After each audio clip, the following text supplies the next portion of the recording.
In the tapestry of life, there exists a profound truth that many of us struggle to accept. Everything happens for a reason. This ancient wisdom, passed down through generations, offers solace during our darkest moments. Yet, when we're in the midst of suffering, it can be nearly impossible to believe. Today, I want to share a powerful story that illuminates this timeless principle in a way that might just change how you view your own challenges. Imagine a dense, ancient forest where sunlight barely penetrates the thick canopy. The air is heavy with the scent of moss and earth, and the silence is broken only by the occasional rustling of leaves. It is in this secluded sanctuary that our story begins. Ethan, a young man in his early 20s, bursts through the undergrowth, his face streaked with tears. His clothes are torn, his hands scratched from pushing through thorny bushes. His eyes, red and swollen from crying, dart frantically around as if still pursued by unseen enemies. He stumbles forward, nearly falling, until he comes upon a small clearing where an elderly man sits in quiet meditation. This is Elias, a sage whose weathered face tells of decades spent in contemplation and wisdom. His long white hair and beard frame a serene countenance, and his eyes, when they open to observe the intruder, reflect a depth of understanding that transcends ordinary experience. He sits motionless on a moss-covered stone, his simple earth-toned robes blending with the forest around him. Ethan collapses at Elias's feet, his body racked with uncontrollable sobs. The sage places a gentle hand on the young man's shoulder, his touch conveying compassion without a single word spoken. He waits patiently for Ethan's breathing to steady before he speaks. "What troubles you, my child?" Elias asks, his voice soft yet resonant with authority. Through choked words and gasping breaths, Ethan recounts his misfortune. "I was traveling to the city to start a new life. I had everything I owned with me." His voice breaks as fresh tears well up. "Thieves ambushed me in the forest. They took everything, my money, my clothes, even the locket my mother gave me before she died. I have nothing left, not even a way to return home. My life is ruined." Elias listens without interruption, his expression unchanging. When Ethan finally falls silent, exhausted by his outpouring of grief, the sage smiles gently and says, "Do not worry, my son. Whatever has happened for a good reason." The effect of these words on Ethan is immediate and explosive. His sorrow transforms into indignation, his face flushing with anger. "How can you say that?" he demands, rising to his feet. "This is the worst thing that has ever happened to me. I've lost everything I own in the world. How could such a devastating loss possibly be for my good?" Elias remains unperturbed by the young man's outburst. His smile doesn't falter, nor does his voice lose its gentle cadence as he replies, "Sit with me a while, and let me share a story that might help you understand." Reluctantly, Ethan sits down on the forest floor, his arms crossed defensively across his chest. Elias closes his eyes briefly, as if gathering his thoughts, and then begins his tale. In a small village nestled beside winding rivers, there lived a poor farmer named Daniel. He shared a modest home with his wife Sarah and their young son, Caleb. They owned little, just their simple dwelling and a small store of grain meant to last them through the season. Despite their poverty, they found joy in each other's company and in the simple rhythms of rural life. One year, the rains came with unprecedented force. The rivers swelled beyond their banks, and a catastrophic flood swept through the village. The raging waters destroyed homes, drowned livestock, and washed away crops, leaving nothing but devastation in their wake. Daniel and Sarah lost everything. Their home was severely damaged, their small field of crops completely destroyed, and their precious food supply carried away by the merciless waters. As the flood receded, Daniel sat amidst the mud and debris that had once been his home, clutching his head in his hands, overwhelmed by grief. "How will we survive now?" he cried, his voice hoarse with despair. "This is the end for us. We have nothing left."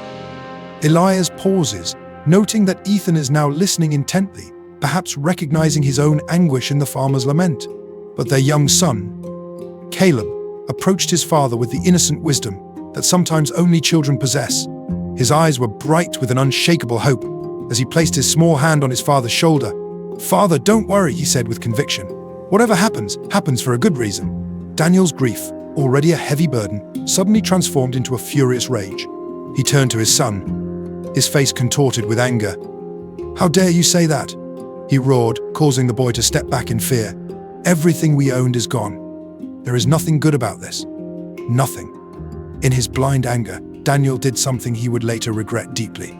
He pushed Caleb away from him, pointing toward the road that led out of the village. "Leave!"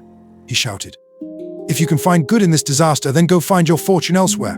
You are no longer my son." Heartbroken and weeping, Caleb looked to his mother, who stood frozen in shock at her husband's outburst. But the damage was done.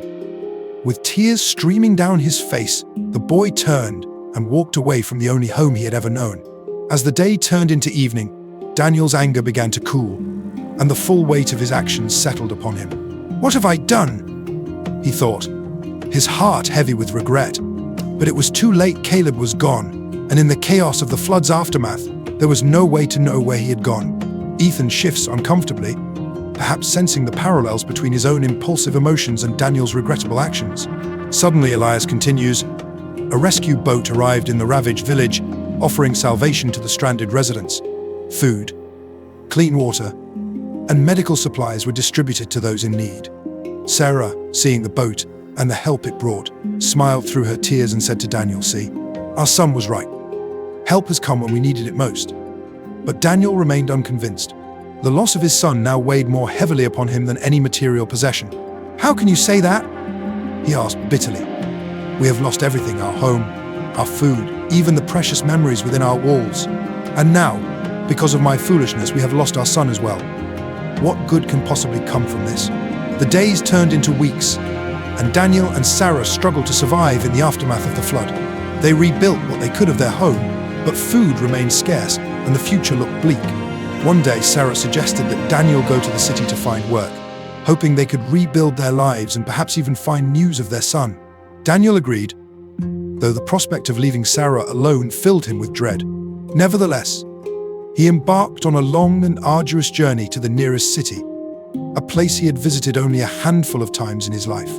He walked for days, his feet blistered and his spirit low, searching for any opportunity to earn enough to support his family. Many doors were slammed in his face. "We don't need farmers here," they told him. "What skills do you have?" they asked dismissively. Despair began to creep into his heart, and he considered returning home empty-handed. Just as he was about to give up, he encountered Samuel, a kind merchant who saw something in Daniel that others had missed, a determination and honesty that could not be taught. "I need someone I can trust to help manage my warehouse," Samuel told him. "The pay is modest, but there's a small room where you can stay." Daniel accepted gratefully, sending most of his earnings back to Sarah while living frugally himself. Elias pauses to take a sip from a water skin at his side, offering it to Ethan, who accepts it with a nod of thanks. Years passed, and Daniel worked diligently for the merchant. He learned the business quickly, proving himself invaluable.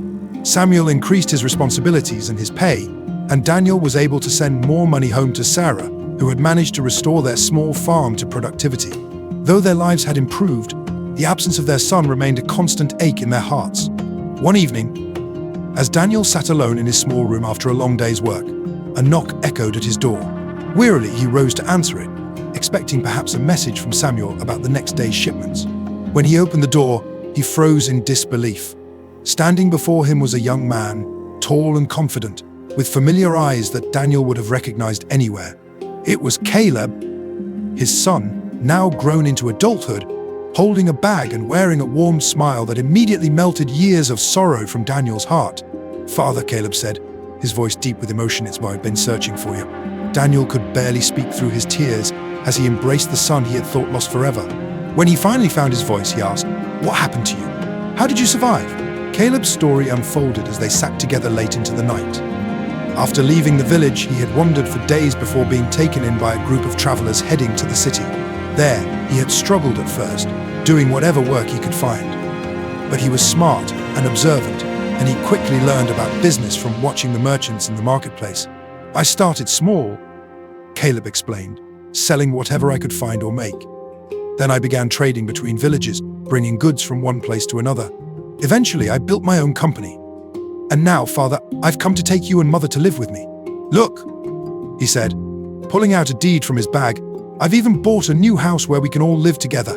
It's near the sea, where the air is clean and the view is beautiful." Daniel was overwhelmed with emotion.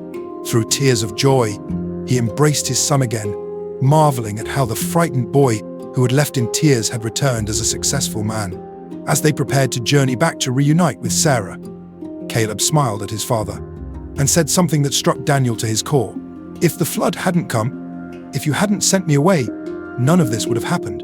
I would never have learned the skills I needed, never have built my business, never have been able to provide this better life for all of us. Everything that happened, even the painful parts, led us here.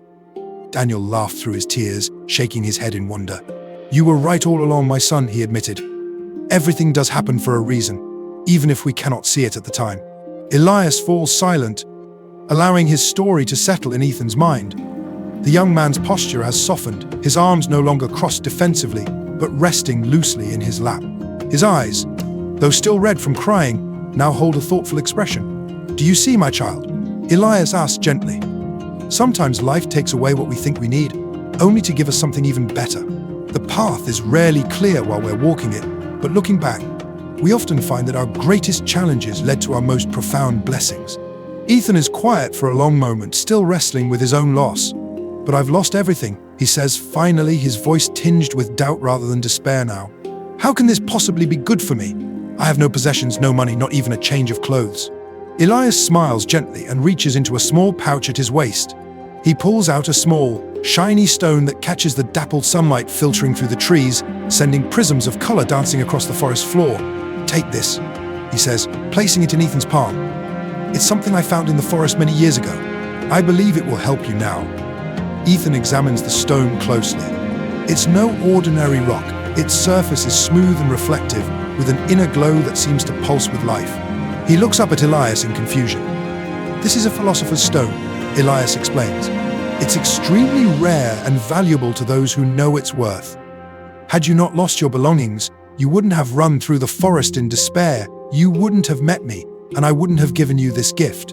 You can sell it in the city, and not only regain what you lost, but perhaps find a new path altogether.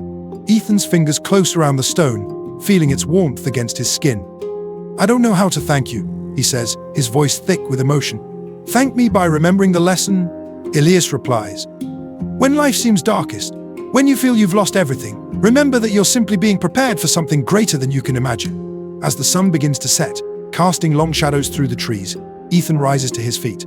His posture is different now, straighter, more confident. He tucks the philosopher's stone safely into his pocket and bows deeply to the sage. I will remember, he promises. Ethan leaves the forest, no longer consumed by sadness, but filled with a newfound hope and understanding. The path ahead is still uncertain, but he walks it with a different perspective, knowing that even in loss, there might be a hidden blessing waiting to be discovered. Life's journey is rarely a smooth, predictable path. You will face storms that threaten to strip you bare, moments of profound loss that leave you questioning everything. But within those very challenges lies a hidden potential, a seed of opportunity waiting to sprout. Remember that the darkest soil often nurtures the most vibrant blooms. Embrace the difficulties, for they are the crucible in which your resilience is forged and your true strength is revealed. Trust that even when you cannot see the reason, every experience, both bitter and sweet, is shaping you, guiding you, and ultimately leading you towards a future richer and more meaningful than you can currently imagine. Hold on to hope, for even in the depths of despair, the unseen hand of life is often preparing to bestow its most precious blessings. Never judge your journey too soon, for the greatest triumphs often emerge from the ashes of perceived failure. Like Ethan in our story, you may find that what seems like the end is merely a beginning in disguise. Like Daniel and Caleb, you may discover that separation leads to growth that enables a more joyful reunion. The ancient wisdom that everything happens for a reason isn't just a platitude to comfort the suffering. It's a profound truth about the interconnected nature of all events in our lives. The challenges you face today are preparing you for opportunities tomorrow. The doors that close before you make way for new ones to open. The losses you endure create space for unexpected gains. So the next time you find yourself in the midst of hardship, remember the sage in the forest and the lesson he shared. Take a deep breath. Look beyond your immediate pain and whisper to yourself, this too is happening for a reason. In that moment of acceptance, you may just find the strength to continue your journey with hope and curiosity about the good that awaits you around the next bend in the road.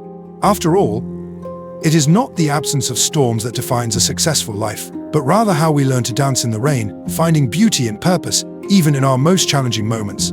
Everything happens for a reason, And that reason is often to help us become who we were always meant to be.